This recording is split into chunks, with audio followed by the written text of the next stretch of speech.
over the hill through the town of Anaconda, ended up right here in Cripple Creek.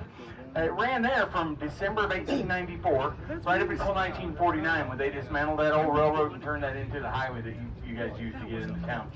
All right, right down here below the engine at the bottom of the hill, you guys see that green and black rail car there? It's actually one of the original railroad cars for the Midland Terminal Railroad, and it currently serves as the Cripple Creek Welcome Center as part of this district museum that's out in front of the engine here.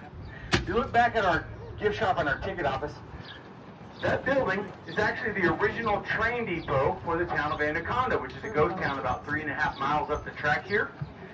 And it was built in 1894. It sat there in Anaconda until 1912. Whenever it got moved to the top of Bull Hill, also known as Victor Hill, where it sat at an elevation of a little over 10,000 feet, making it the highest elevated depot here on the Midland Terminal Railroad. And it sat there until 1968, and that's when we...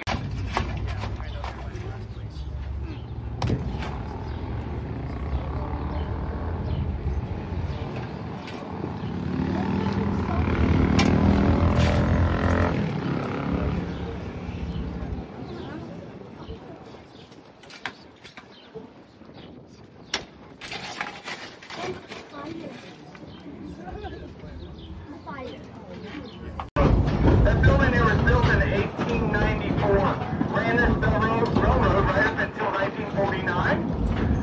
Reopened in 1953 as a district museum. They got some great artifacts in there on this old gold rush. Also got some cool stuff in there on the local turquoise mines that are byproducts of the gold around here.